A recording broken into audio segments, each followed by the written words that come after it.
Okay, and welcome, my friends, to the next episode here, the Red Delta Project podcast and live feed Q&A, helping you escape from the diet and exercise rat race while helping the whole world get stronger with the power of calisthenics. I'm Matt Schifferly, and today's episode is all about the question that I've been mulling over my mind a lot more recently of, is it possible to try too hard in your pursuit of an objective in life, particularly, of course, in this case, fitness? Can you try too hard to lose weight? Can you try too hard to build muscle and strength? Or can you try too hard to improve your performance in such a way that it's actually holding you back? And this is something that I've become more aware of in my own personal life over the past several months out here in Denver. In this case, I'm having some of the most success that I've enjoyed at any time in my life, in many ways, in my professional life, in my personal life, financially, health, performance, and everything. And the ironic thing is that I'm actually working or trying so much less in these areas. A lot of times I get a lot of criticism for that, particularly when it comes to my diet, my exercise program. That sure, I'm mindful of what I'm doing. I'm paying attention to things. I'm always looking to do things better. But to be honest with you, I'm really not trying that hard when it comes to getting in my workouts. If I don't get in a workout today, no big deal. If I don't have the most perfect diet for a few days, I don't really care. And if I'm a little overspending financially, or I don't have my best month over in my incomes and stuff, no problem.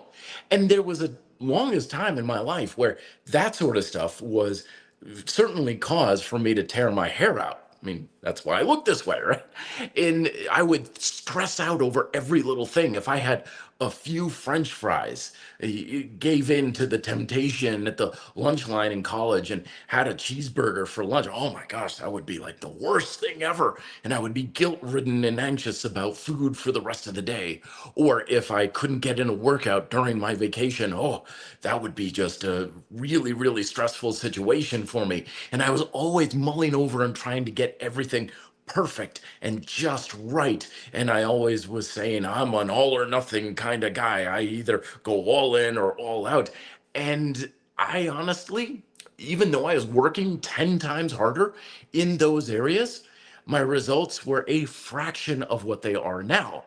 And lately, I've been coming across a lot of anecdotal evidence to this. A lot of friends have been sharing their experience with this. I'd love for you to share your experience here on the live feed chat about instances where you've noticed in this in your life where you kind of take your foot off the gas a little bit and you actually go faster towards your goals.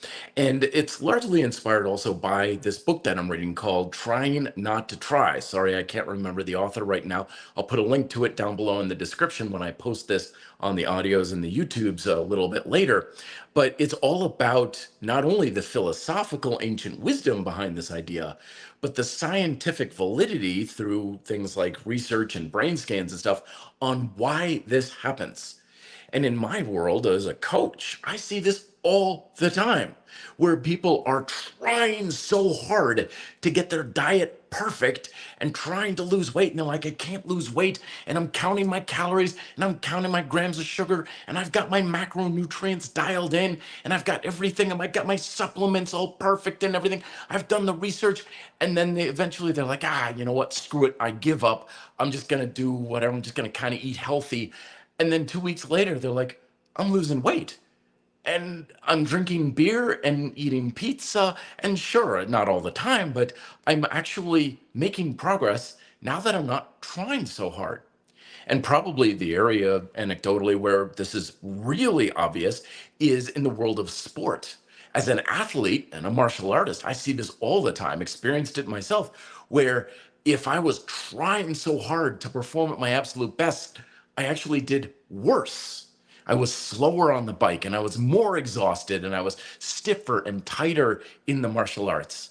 And when I started to loosen up and have some fun, and hey, I'm just out for a bike ride and I'm free sparring my buddy and we're laughing and having a good time, suddenly I'm like Bruce Lee. It's like, how am I moving so fast? So there's a lot to this idea that, yes, of course, you want to work hard. You have to apply intention and effort and work in order to get what you want in life. I'm not saying you can just sit on the couch and just be lackadaisical about it. But a lot of times when I run across people who are really struggling with their objective and they can't move the needle, a lot of times I find that they're kind of going into that red zone where they're trying too hard. They're trying to get things too perfect. And one of the biggest signs that I see this in individuals is they're obsessing over the details.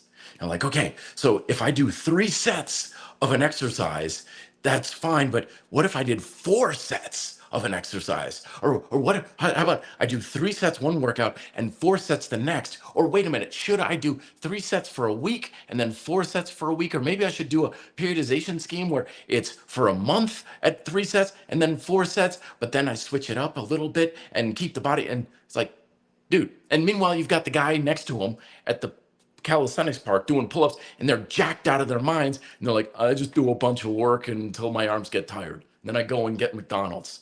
And it's like, how is this guy? And it's easy to make the excuses. Oh, it's genetics. Oh, it's this and that. Well, maybe it's because we're just working too hard. And again, I haven't read the full book. I don't have a whole lot of advices to give you exactly on this, but I'm going to be, as we do everything here at Red Delta Project, applying it through the filter of a fundamental approach, which can be very enlightening about how fitness actually works and why this may be the case in today's episode, and get some practical takeaways so you can actually put in less effort, less stress, less struggle on mind, body, and lifestyle, and get far better results. And of course, I'll also be answering your questions as well. Michael from Drop Weight Daddy is coming back and saying, yes, in my opinion, yes, trying too hard creates frustration and no fun. Ultimately, no consistency. And you have really touched on a lot of things there, Michael, that I want to make it more apparent, because there's several reasons why trying too hard, or as I like to tell my clients, challenge yourself, but don't struggle. There's a level of effort where you're struggling and not necessarily challenging yourself. Number one, as you mentioned, no fun. I always have to remind my clients, especially at Capra, at the bodyweight gym, like, remember, guys, this is supposed to be fun. Workouts are supposed to be enjoyable. They're supposed to be something that enhances your quality of life. It's not drudgery or labor that is on a to-do list. Like, okay, get in, get the workout done. Okay, how many sets and reps? Got my push-ups to do. Okay, I get through it, and all right, good, I'm done. Now on with my life. If it's in that area, it's not good. Fun is an essential element for an effective workout, and I would say a lot of things in life. Because when we're coming at it with a much more positive orientation, physically, mentally, emotionally, we have so much more energy we can invest into it. And we've all had the experience of the drudgery of dragging ourselves through a workout, and we'd really rather not be there. Well, how are you going to put much into the workout then, huh? How are you going to be dialed in and getting the best out of your body when you're just going through the motions and doing it because it's an amount of work that you wrote down on a sheet of paper that you have to get done? But when you're in a more positive orientation and you're having more fun, whew, it's much more effective. And then you also hit, Michael, ultimately no consistency. And that's probably one of the biggest reasons why scaling back just a little bit can help you so much, is because, remember, I don't care what your diet is like. I don't care what your workout is like. Consistency is always the first fundamental essential you have to have in your habits in order to build a foundation you can build on. And if you have no consistency, it doesn't matter if your diet is perfect. It doesn't matter if you've got the perfect push-up technique. It's not going to happen if you're doing everything, quote, right. You're not consistently creating the stimulus and influencing the fundamental processes that are ultimately in charge of your results. But when we're kind of cutting back a little bit, we give ourselves a buffer. So let me give you another anecdotal evidence, little story here. The other day, I was talking with a friend of mine back in Vermont, and I was telling her how I was just so frazzled about my schedule. It's like every minute of every day, I am scheduled. I've got meetings, I've got clients, I've got videos I'm making. I have no free time. I have nothing that I can just sit back and relax, go for a nice walk, watch something on Netflix. I have no free time at all. And I'm fine with that schedule. I'm busy, I'm doing a lot of stuff, and that's fine. I always said I'm not stressed, I'm just busy. But I go off the rails if one little thing goes haywire. One client is a little bit late. One meeting needs to be scheduled. One thing takes 15 minutes longer than it's supposed to. That just really upsets the apple cart and everything's going all crazy all day long. And now I'm really stressed. It's because I'm going to my absolute max of what my schedule will allow. But when you live below your means, essentially, below the means of time, below your means of energy, below your means financially, you have these buffers, you have room for things to kind of change a little bit. Like, oh, traffic, okay, no problem. I can take an extra 10 minutes getting to work. It doesn't faze me. Oh, I don't have as much energy today. I can't get in the normal number of sets and reps. Not a problem at all. Right? I'm living below my means. And when you are trying everything you've got, you're going often with this idea that you've got to use every minute of time, every dollar you make, every ounce of energy you have within your mind, body, and your resources. And you're fine as long as nothing ever happens, nothing bad happens. But of course, that's going to happen. And when it does, inevitably, it's like, tripping up a centipede. All of a sudden, it's just a train wreck. So when we live below, when we don't try to our absolute max all the time, you have that buffer. So you get the consistency. It's a lot less stress on mind, body, and lifestyle. You have a lot more fun with it. All of these things add up to being able to go much further, much faster. And it's a lot better as far as your progress.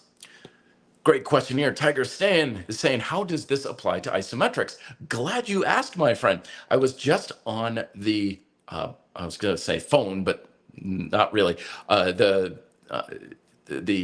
Zoom the other day with my friend Richard Monison. And Monison is, if you haven't caught the first podcast we did, he is a competitive men's fitness figure competitor in the masterclass. He's in his 60s, and he uses primarily isometrics in order to condition himself to step on stage. So we were talking last week about his approaches and his methods. And one of the things that struck me, which was interesting, is that he doesn't go all out on his isometrics. Now, with isometrics, one of the great things about it is you can go maximum tension, maximum intensity very easily. So like everyone else, when it came to isometrics, I'm like, I'm going to put everything I've got into this isometric, contract my muscles with everything I can. And yet he was saying, well, no, about 80, 85%. And that means that I can recover faster and I'm much more consistent in how well I can work the muscles and stuff. So you can take that for isometrics is you don't go all out all the time. You save it for maybe the last set, although in isometrics it's called a rep, in each workout. Or you do the first few sets at a below maximum intensity. And I think the biggest way that this can be applied to working out is you don't have to leave it, quote, all in the gym. You don't have to be crawling out of the gym with every ounce of energy spent and your muscles completely exhausted. You can leave a lot in the tank and still create a very effective stimulus for the adaptation you want. And I would say that's certainly going to apply for isometrics as well. You don't need to go to the point where you are just a exhausted, quivering, jello-y mass going out of the gym or out of your isometric session. I think probably one of the biggest takeaways we can take away from this session here is that you don't have to put everything you've got into your habits. Save some of your money, save some of your energy, save some of your time. If you have an hour-long, have your workout take 40 minutes instead of the entire hour. That way, you're not putting everything you've got into it. And for reasons we were discussing just before about the consistency, you get to stay consistent because you don't get results by putting everything you've got into it. That's the biggest thing that I had to learn the hard way over the past several years. Just because you're putting everything you've got into it doesn't mean you're going to get as much as you can back, because you don't get results from hard work. You get results from creating an effective stimulus. Train to stimulate, eat to satisfy. Those are the things that are important in fitness, not how hard you're working. No one gives a damn how hard you're working. Mother Nature sure as hell doesn't care how hard you're working either. And when we base our habits, as I've often said, on how hard we're working, that's usually a good sign we don't know what we're doing. Myself included, for sure. For years, I was like, I'm the hardest worker in the room. I'm just going to put everything I've got into this. Why? Because I didn't know what I was doing. I didn't know how to program an effective workout. I didn't know how to make a healthy meal or have a healthy approach to food and dieting and stuff. So I was just looking for anything that was going to kick my butt. Well, that diet sure seems extreme. Well, that certainly seems really, really hard and hard to follow. I'm going to do that. I didn't know what I was doing. So the only compass needle I had to follow was what's going to basically require the most effort on my part. And yeah, you're going to have to put in effort. There's no two ways about that. But when expenditure of effort and resources is your litmus test for how effective things are, that's usually a sign you don't know what you're doing. And there's a very good chance you're going to expend a lot of those personal resources towards things that are not going to move the needle for you. So here's another couple of anecdotal evidences here. Is back in the day when I was a bike racer, someone would come up behind me and I would be like, I get all like frazzled, like, oh, they're gonna pass me. Oh no. And my posture would get tighter, my body would get more tense, my breathing would get shorter and tighter and stuff. And I'd miss a line or I'd slip up a gear change and stuff, and they'd inevitably pass me. And I would be going slower because I was trying harder not to let them pass me. But then I would start to relax. I'd sit up, I'd get in the proper gear, maybe take a swig of water, and I'd think, well, okay, that happened. Well, now it's time for me to just have fun, and I'm just going to enjoy riding my mountain bike at a really fast speed that I can when I'm racing. And in about 5 minutes, I'd catch back up to them. And they'd look back and they'd be like, where'd you come from?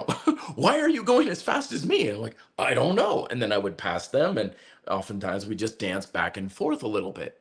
But if you look back on your life, what are times when you realize that not trying harder actually netted you better results? Here's another classic example. Someone who is kind of hard up in the dating world. And the guys especially, we know this, right? We're reading the books, we're memorizing like pickup lines and things like that. We're watching YouTube videos and we're on dating apps, and it's like, how am I gonna have the perfect first date? And what am I gonna do to try to attract somebody and stuff? And we're trying, and we just can't get arrested. Nobody's paying attention to us. We can't even flirt properly. We're so in our own heads. And then inevitably, sooner or later, you just run into someone, you click, maybe a good friend of yours who you've known for a while, whatever, you're just having a good time, telling jokes one another. And so you relax and you're like, okay. And after a few weeks of that, you take your foot off the gas, and suddenly it's like, what? All these people are coming up to me. I'm getting asked out. I'm flirting with people. Like, where were you people before? Right? It's because you're not trying hard. There's this thing about try hard that sets people off. This is part of why I'm mentioning this too. This is a little preview for my upcoming book that I'm writing called Beautiful Strength. It's about how to utilize, particularly calisthenics, for more of the aesthetic appeal that is possible through a healthy lifestyle. And it's a lot more covered in the book than just how to have a better shaped physique, because you can have a gorgeous body, but if your attitude, your mindset, your lifestyle is still off-putting, you're still not going to attract a whole lot of attention or feel very good about yourself either. And so this try hard mentality, that's one of the reasons why I always struggled back in the day, is I was always so try hard. People have this phrase even. They're like, oh, look at that guy in the, pink sparkly Ferrari with the loud music and the spinner wheels. It's too try hard, right? We all know try hard when we see it. It's very off-putting. It's unsettling. or someone's like really dressed up and everything is shouting, look at me, I'm trying to impress you, I'm trying to impress you. It's very try hard, and try hard is not very attractive in most cases. Meanwhile, we also know these individuals who they just have this. There's many terms for this type of attitude. Is a je ne sais quoi, I think in French. In Italian, it's a sprezzatura, and in Chinese, it's a wu wei kind of idea. Basically, it's this very charismatic way of carrying yourself. They seem to just have this aura about them of they're inspiring, they're attractive, they're impressive, and yet it seems effortless. It seems like it's just the way they are, that they're not putting on a face or some sort of a false premise that they're trying to put themselves in front of other people. It's like, no, it's just the way I am kind of thing. They always seem to be the guy who gets the gal or the girl who gets the guy or vice versa. They're always the ones who can close the business deals with the new client and get the new opportunities. They've got that charismatic approach. Why? Not try hard. Doesn't mean they don't work hard. Doesn't mean they're not putting effort and they're doing their homework, but they're not try hard. So in our efforts, sometimes like, I want to build my body up to be more attractive, which is great, awesome. Don't go so hard in that effort of getting the abs and the biceps and the V-shaped back and everything that you're sending off these strong try hard vibes. Because I've certainly seen plenty of guys like that. They got amazing physiques, and yet that you look at them in the club and it's like everybody makes like a halo of space around them. Nobody wants to even talk to them because they have that try hard energy about them. Meanwhile, the dude over there with the dad bod, who seems very charismatic, he's got all the attention. He's got everybody just laughing and having fun around him. What? It's not try hard. So try hard is maybe something, of course, the ironic thing is don't try hard, try so hard not to try hard. Well, now you get caught up in your own head about these sorts of things. And that's where we go back to cut back on your resources. Don't try to be super funny. That was my thing all the time. Is I always tried to be funny in social circumstances. And sometimes I would have friends and be like, dude, you're not funny. Stop trying so hard. And I did. And every once in a while, I just come up with a line or something off and people would be laughing so hard and they're like, you're so funny. I'm like, I didn't even try. Like, I'm not even trying to be funny right now. Exactly. And then it's something that just creates more of a positive perpetual than negative. Mr. Pink couldn't agree more. Don't think too much and feel too little. Absolutely. It's that whole thing. And that's one of the reasons why try hard can be so inhibitive. Is it was talking about in this book is that when we are try hard, we're all up in our heads, right? It's like, oh, you're all up in your head about this thing. You have prefrontal cortex. We're trying to analyze the situation. Oh, this pretty girl's in front of me. What do I say? Oh, this workout's not working. How many reps and sets? And what if I did it, the push-ups first and then the pull-ups? But then on every third night, we're all up in our heads right here. And the author of this book was saying one of the things that, funny enough, can work really well is to get drunk. Is when we drink alcohol, we shut down a little bit of our prefrontal cortex. Now, of course, that can be a very bad thing. It could lead us into very bad situations because we're not thinking too much. But sometimes that can help us get it out of our heads and be able to just feel our way into it.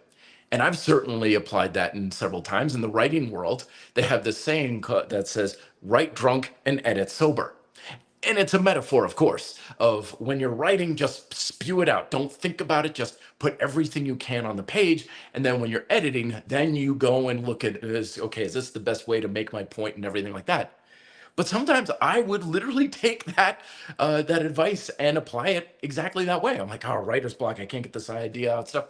Go have a couple beers, come back, boom. Suddenly that chapter just writes itself. So sometimes we're a little too much in our heads and we're not paying enough attention to how we feel. Excuse me as I drink water. Let me get to some Joseph Bellow. Sorry, there we go. Can't see. There we go. Helmet. Sometimes I think I'm either doing too much exercise, trying for 7 or 8 exercises in a workout to cover most of my body. But yesterday I did 3 exercises, push-ups, rows, and lunges. 17 minutes. Exactly. Yeah. And that's a big thing that I often find people struggle with. When they're struggling with their workouts, they have too many exercises because you can't cover every conceivable base in a workout. You don't need to cover every conceivable base in a workout. Hell, there are hundreds of push up variations out there. You're probably going to make most of your progress with only two or three of them. You don't need too much. So FOMO is a big thing that can prevent us from getting into that flow state of just going with things because we're like, oh, I didn't do that push up. Should I be doing that kind of push up? What about this kind of push up? What about this workout? What about this and that? And this boils down to a couple of videos that I posted this week of one, knowing what you want to achieve specifically and what your training objective is. I talk about this in several of my books, Be Fit, Live Free, micro workouts and stuff. It's all about knowing what your training objective is, because when you know what your objective is, then you just do however many exercises you need to do or whatever amount of work you need to do to achieve that objective to a decent degree. You don't worry about how hard you're working. I don't care how hard I work. If a workout takes me 5 minutes, so what? If it takes me 5 hours, big deal. I don't care how hard I work. I care about whether or not I'm achieving my fundamental objective. Lately, I've been back experimenting with my 2-set rule, and I'm just blasting the mother living hell out of my muscles. First set, everything I've got.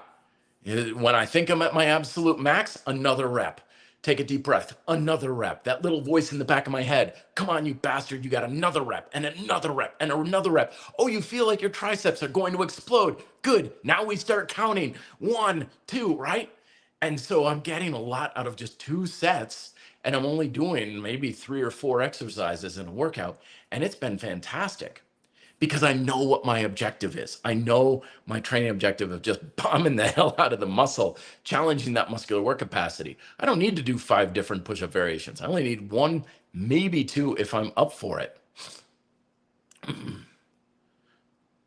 So this is a good point here. Hypno said, nobody tries too hard with good form. Once form fails, you stop. Yeah, but what is good form? So here's a point that I was talking with a friend of mine the other day, and I was making some comments about push-up technique. Specifically, we're addressing the use of thoracic and cervical spine extension and flexion with push-ups. A lot of people don't think about their spinal movement during push-ups. So she did the old like, oh man, like, oh, I feel like every time I come to you for technical advice, like I feel like I've been doing things wrong. And it's like, no, that's not how it works. Form is and technique is always something we can learn to do better. I've been doing Taekwondo since I was 10. I've been practicing it 36 years, and I'm still learning how to improve form on the exercises and techniques I learned on day 1. Because you should always have room in the back of your head for how to improve form. Don't ever strive for good form. Don't ever try to do it right, because that's what locks you in place. People are like, I go to technical failure until my form breaks down. So what? There's no such thing as ugly or bad form unless your safety is compromised, like rounded back deadlifts, that sort of thing. Because the fact is, 10 years from now, you should look at a video of you doing push-ups now and think to yourself, oh dear gosh, that's what my push-ups look like? Oh man, that is ugly ass form. Oh, my push-ups were horrible 10 years ago.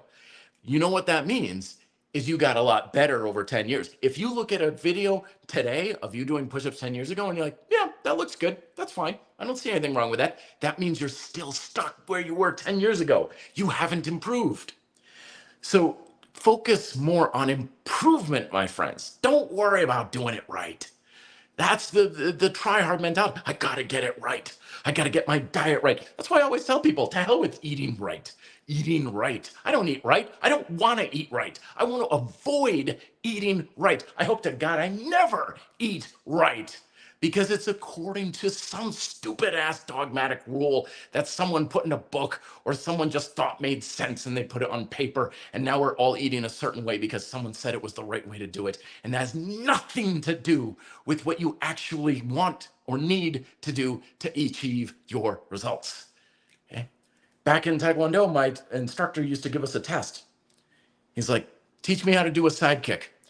You've got 20 minutes. and we would pour everything we've got into how we do a sidekick. We would have a bullet point list 300 points long in some cases. Where are your eyes looking? How's your breathing? What type of stance are you using? Where's your weight distribution on your foot? All these details. Don't ever think about doing it right. You're going to overwhelm yourself. Instead, look for ways to do it better, because it's better that gets you results. And when we try so hard to do it right, one of two things happens. You either fall short, and like my friend was saying, oh, I'm not doing it right, I'm doing it wrong, in which case you feel bad and it's not fun, like we were talking earlier. Or you feel like, hey, I'm doing it right, and you stop trying to improve. And that's how you can work out for years and years and put all of the time and effort into it, and you go nowhere because you're not trying to improve. It's improvement, my friends, that will lead you to the better results. So don't worry about getting it right. Just look at it and find the opportunities to do it better. Doesn't mean you're doing anything wrong. Doesn't mean you're doing anything bad. Instead, focusing on those opportunities to improve. Free is saying time under tension over reps any day. It's the same thing, my friend. Remember, repetitions are nothing more than timing mechanism. But I get what you say. I've been doing some more stuff with the clients these days where I'm timing their sets. I'm like, give me as many push-ups as you can in 30 seconds. Go. And it's fun. It takes the mind out of it a little bit. You don't have to count reps or anything. It's like, just crank, just go for it. And sometimes you get more, sometimes you get less. You can focus on going slower or faster and stuff. You can do all sorts of fun stuff. But going by time is really a lot of fun, as opposed to being able to have just the mindless counting. Like, how many reps should I do? To hell with that. How many reps and sets should I do? Do whatever you can, whatever. When I'm going through my hard intensity workouts right now, I'm not even counting half the time. I'm like, I don't know what I get. Can I get another rep? Yes, good, you get another rep. I'm not gonna stop because I do 12 reps. Why? If I could do 13, get it. The objective I'm going after will be better off for it. Esteban saying, I'll be hitting 40 soon. Welcome to the club, my friend. Find that I'm very conscious of getting older is making me try and push myself harder to hold on to my fitness. Hate the thought of deteriorating physically. Yeah, I feel you there, Esteban. It is definitely something to be mindful of. But here's one of the things that I wish I knew when I was younger, when it came to fitness and stuff, is that the older you get, the more any degree of strength and fitness you have matters. Okay. So when I was 20 years old and I made my legs stronger, what's that going to do for me? I'm going to ride my bike faster and go around the weekly training course 2 minutes faster. Okay, great. That helps me in my racing, but it doesn't really do anything in my life. But when you get older, we're now talking about I can go on a hike and not worry about knee pain. I can do whatever my body needs to do on a moment's notice. Help a friend move. Absolutely, no problem. Because especially now, I'm in my mid 40s. I've got lots of friends who are like, I can't do this, I can't do that, I have trouble with this. If I go and do this fun thing, then I'm going to be out of commission for 3 days. The older you get, the more fitness matters for your quality of life. And funny enough, the more it matters in your attractive appeal too. Because when you're 20, lots of guys are jacked, lots of guys are in shape, lots of guys look good with their shirt off. But if you're in your mid 40s or even 30s now, and you've got abs and you look at least reasonably pretty good, you stand out quite a bit more when you get older. And that really gives you a lot of street cred, I guess, or dating credibility. Free is saying 64 healthy as a bull. No medications. Fantastic. That's another good point, Free, is medications. These days, medications are such a normal, commonplace thing. When I was a kid growing up, I always thought medications were for old people. That the only way or time you're on medications is when you're either sick or when you're old. And I'm talking like over 80 old.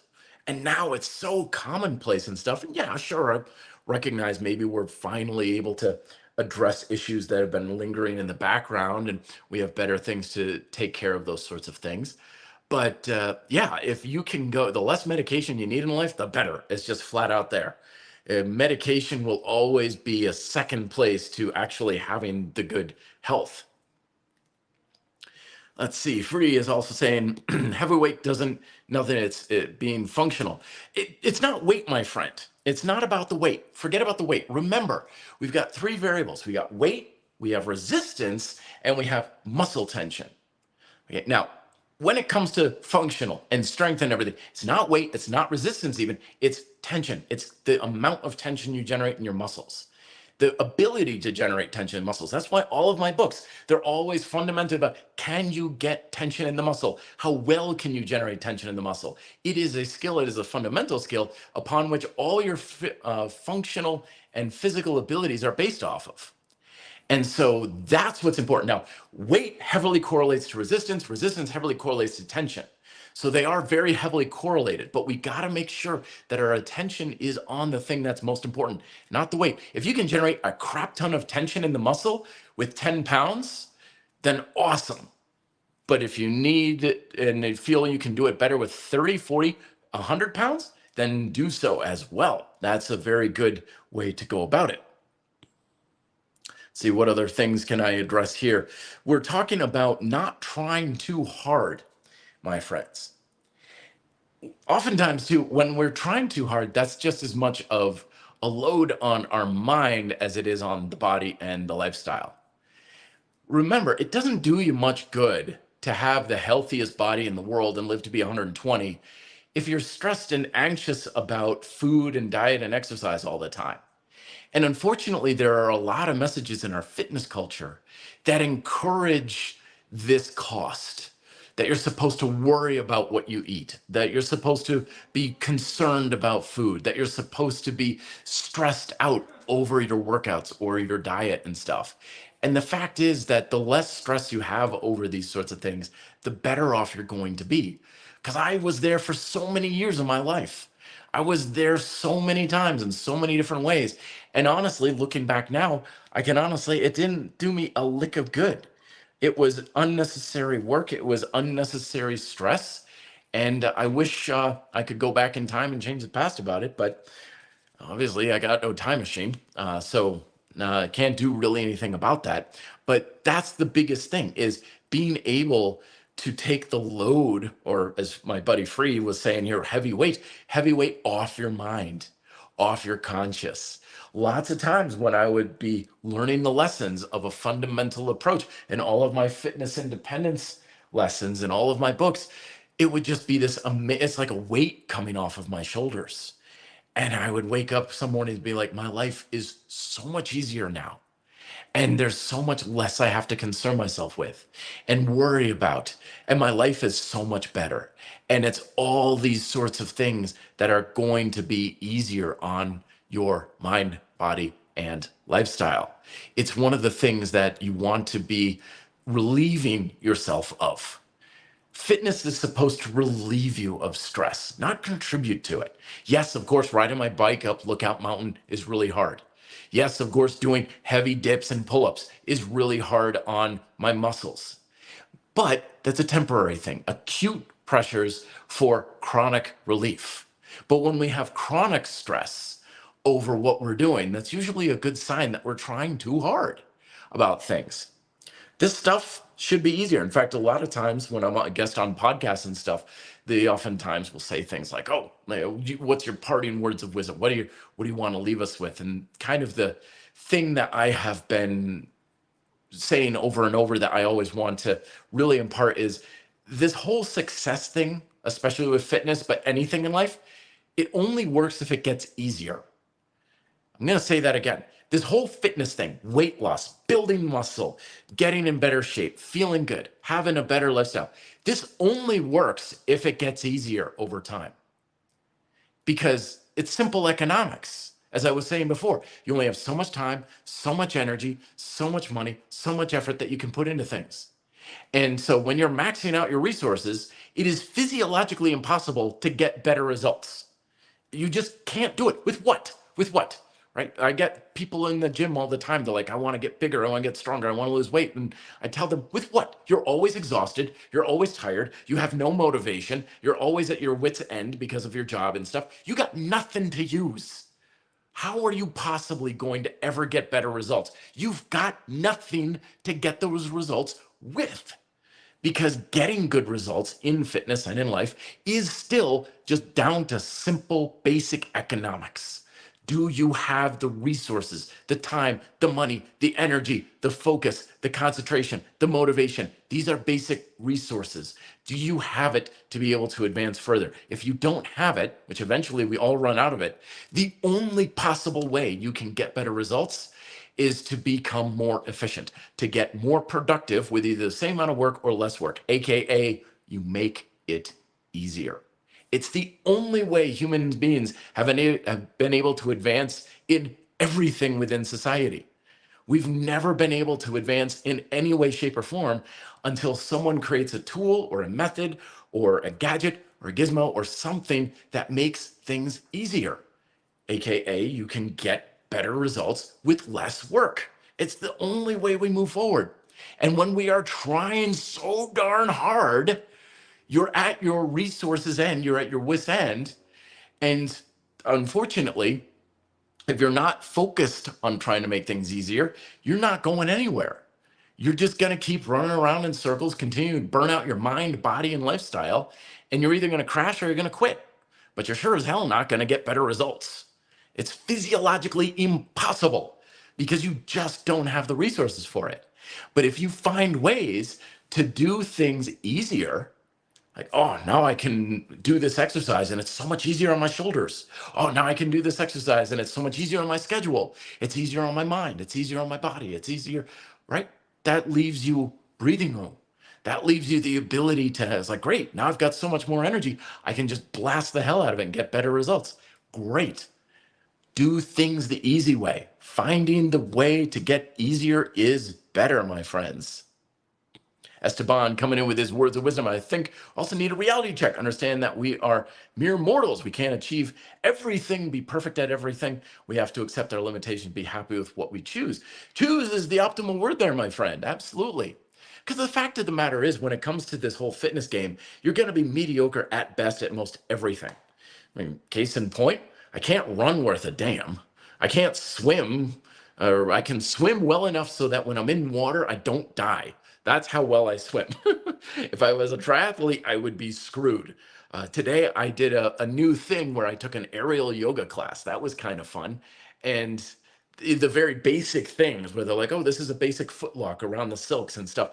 And I could not get it to save my life. I'm like, how are you doing this? This is crazy. I can't get this foot lock kind of thing. And so it was yet another thing I'm terrible at. Of course, I've never done it before, so why would I ever think I'm going to be good at it? So we're going to be mediocre or probably bad at most everything, which is why it's so important to focus on the things that are important to you. Okay? It's important to me that I can ride a mountain bike pretty well. Okay? So that's what I do. I ride a mountain bike pretty well. I'm a pretty decent cross-country hack. I can ride pretty good, long and hard. Makes me happy. Okay, that's important to me. That's why I invest what I have in my mountain biking, because that's important to me. Does it really matter for my health and fitness? Not really. Does my ability to ski double black diamonds and bumps all day really improve my health and fitness? No. Does it make me happy? Yes. Good. That's why I do it. Makes me happy. It should be serving that first and foremost, because most of us don't have really any real need beyond a basic level of health to eat well and exercise. We just don't. I'm not a firefighter. I'm not in the military. I don't rely on my strength and fitness to do a job for a career. My life isn't on the line. My career isn't on the line. So therefore, it's not that important. But I do it because it's fun. It's a luxury thing. Great. Awesome. Yeah, same thing with a lot of things.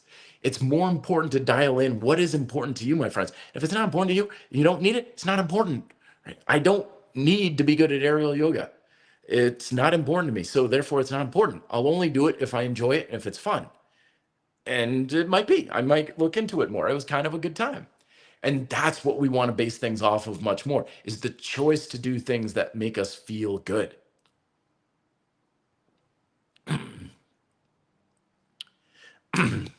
Excuse me. Isidro coming on saying body weight training is great because your body learns to adapt as your body ages. Matt's books have helped me over the past 6 years. Thank you very much for the support, by the way. I'm 50 healthier today than I was at 40. Nike the Corvette in your thumbnail, too. That's sharp, man. Fantastic. Yeah, adaptation is why we do this. We are creating a stimulus. Remember, diet and exercise doesn't do anything. It's never done anybody any lick of good whatsoever. What it does is it influences the fundamental processes of mother and human nature that are responsible for your results. That's what it does. When we're out going for a run, we're burning fat and calories. You're always burning fat and calories. You don't need to run to do that. You're just speeding up the process, which it's already happening. That's what all exercise does.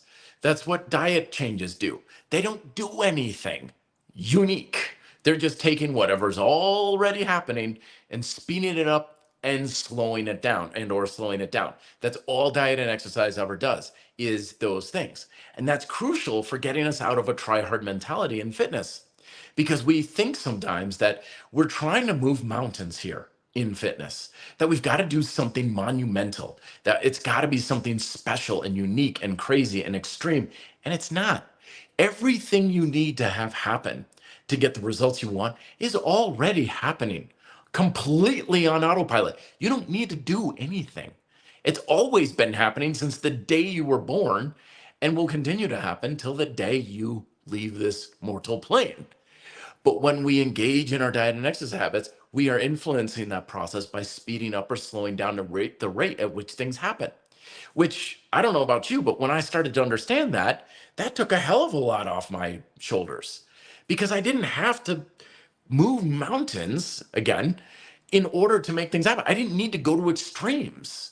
I didn't need to do things to a super high level to get the result that I wanted. Case in point, in the martial arts, there was a period in there where I was giving everything I had to my Taekwondo. I was spending all of my time in class, all of my energy, all of my focus. I was so dialed in on trying to get the perfect techniques I could. I was trying hard in Taekwondo. And there was a period of time when I was like, yeah, sure, whatever, punch, punch, punch, kick. Okay, I'm just going to go through some light exercises today. All right, I guess that's good enough. Okay, right. And I'm just keeping things moving with that consistency that we have. And I'm a 6th-degree black belt today. But at no point in that did it require me to try at my absolute utmost ability. Because if I did that, I probably would have burned out and quit. There were several times I was on the verge of doing exactly that. But sometimes I'm training really hard. Sometimes I'm training kind of, whatever, but I'm consistent. And that's why when people ask me the questions, like, how do I get to be a black belt? How do I get to be, it's like, I don't know, I just kept showing up. To be perfectly honest with you, I didn't try to become a black belt. I didn't even really work that hard for it. I just kept showing up. And when the instructor said, roll your hip over more or put your fist over this way and relax your shoulders, I'm like, oh, okay, that's not too hard. I can do that. Yeah, all right. Takes a little practice. All right, I got it. And all those little things, they add up. And one day they're like, okay, great, you're a black belt. Here you go. I'm like, great. And people ask me, so, what's the big secret? I'm like, I just kept showing up. And that's the thing with diet and exercise. You don't have to do anything special. You don't have to do anything extreme. Like, the extreme stuff is what gets all the attention in our fitness culture. Carnivore diet and stuff. Why? I don't care if it works. It doesn't matter if it works.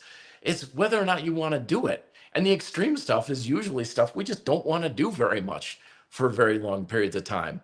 But the mundane, the dull, the boring stuff that doesn't tax our mind, body, and lifestyle to the max, aka doesn't require us to try very hard, that's the stuff that allows us to just stick with it indefinitely. And then sometimes you'll get the motivation or the time and the energy. You're like, I'm going to floor it. I'm just going to see what I can accomplish in the next 6 weeks. Great, go for it. But don't feel like you've got to do that in order to get things moving forward. It's one of those things that you can really have a lot of adjustability with. Forcing it, I guess, is the word that comes to mind. Lots of times in my own past and history, I always felt like I had to force myself to do the things. A lot of times in our fitness culture, that's goes by the idea of discipline too. Like, oh, it doesn't matter if you don't want to do it. You got to force yourself to do it. It doesn't matter if you don't want to do it. You got to force it in there, kind of thing. And yeah, sure, there's a time and a place for that. I don't mean to belittle it too much. But you certainly don't want that to be your primary operating system in the back of your mind. Because a lot of times when we feel like it's getting forced, that usually means we're running against a lot of friction that's kind of telling us this isn't the right path for you to be doing, or you're doing things a little bit out of alignment with what you should be doing. Maybe you should work a little bit less. Maybe you should have a little bit more freedom in your dietary approach. I know that can be really scary. Hell, when people would tell me that back in the day, I'm like, maybe don't work quite as hard, Matt. Maybe ease up on the diet a little bit. Don't be so strict with it. That was unthinkable. That was a threat to my security because I was very insecure growing up, especially very, very shallow, a very low self-esteem and stuff.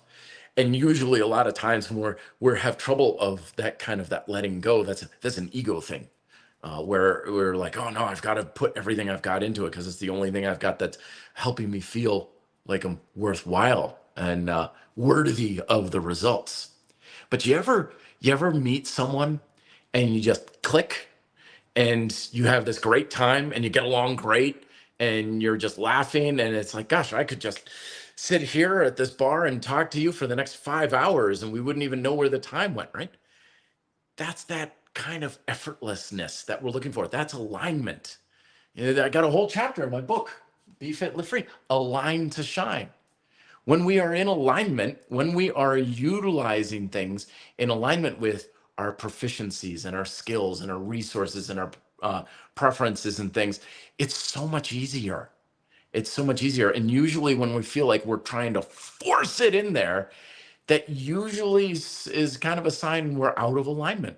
We're getting out of alignment a little bit. And we've experienced this with people. We've experienced it with jobs and hobbies. Hell, we experienced it with clothing. I bought some shorts on mail order about a month ago. And I thought these shorts are going to be great. They're going to be awesome and stuff. Put them on. And from the moment, it's like, ugh, they don't fit right. They feel weird when I'm walking. And when I squat down, they kind of bind and they bunch. And they're just, even standing, I'm like, yeah, I don't know why. It's just, yeah, they don't fit quite right. This kind of thing. And I could have returned them like, I don't want to go through it. So I donated them to a Salvation Army kind of thing. And last week I went to a store and tried on a bunch and I put on these shorts from this other company. I was like, oh yeah, they're like silk, like butter. Oh man, I lunge in these and these are just, oh, they're absolute perfect. Guess what I'm wearing now, right? You don't get bonus points, folks, for making this harder on yourself than it needs to be. Don't let the ego talk you into thinking, oh, the hard path is the best path. It's not. Because, like I said earlier, this only works if it gets easier. My life would not be as good, in a small way, if I had forced myself to wear those old shorts. And like, I paid good money for these shorts, right? I got to be disciplined and force myself to wear them. No. Take the shorts back, get rid of the shorts, get something that fits better. Get things that fit better. You don't have to try as hard. And you're actually going to get better results because, again, it doesn't matter how hard you're working. It doesn't matter how much effort you're putting into it. What matters is whether or not you're achieving those objectives, whether you're training to stimulate, eating to satisfy, and aligning to shining, as I talk about in Be Fit, Live Free. That's what matters. And if you can make it happen with a fraction of the effort, that's only going to make you more successful. It's not going to have any downsides to it at all. It means you're going to get far better results. It means you're going to be able to keep far better results. And you're going to have more resources left over to either get better even still, or you can go and do other fun things like aerial yoga or something like that. Finally, Diro is saying, beautiful strength ETA.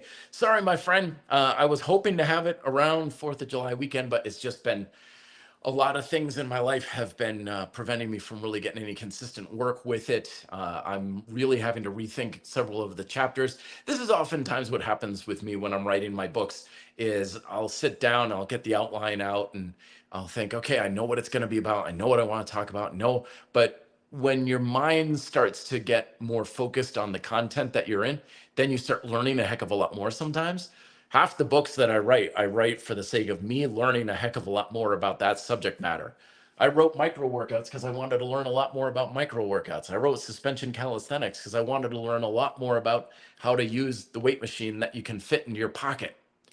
And so that's what's going on right now. So I can't really give you an ETA because I'm learning some fantastic stuff, but I am hoping that I can get that book out, preferably by mid to late summer for sure. So stay tuned, folks. I will give you lots of updates here on the channel when things are coming out and stuff. But it's always something to consider, because hell, I could sit down for one weekend, crack open a couple of IPAs here, and just crank out that book in no time flat and be like, oh, wow, okay, I guess I can get this out a heck of a lot faster. I'm usually not too big on like, oh, it's got to be done by this date kind of thing, deadlines, because then it feels like it's rushed, feels like it's forced. And a lot of times it's more of a, it will happen when it happens kind of thing. But I hope you have a great workout, folks, in your weeks ahead. Train hard, push yourselves, challenge yourselves. You're capable of far more than you think you can achieve. And that's not me being rah, you can do it kind of thing. It's just a simple fact of life. It's a fact of human nature. I guarantee you can achieve more. You are doing amazing things in this world every time you work out. It doesn't matter if it's alone or if you're working out with your friends or your family. Every time you get down on the floor for those one-arm push-ups, or you're lifting and you're running and stuff, you're making your life and therefore the world as a whole a better place. And it's one of those things that you can really do with such simple and less effort. Last one from EE saying, hey, Matt, how would you, as a martial artist, train a group of police officers who are shift working in fitness and self-defense? Well, you just go with the very basics, my friend.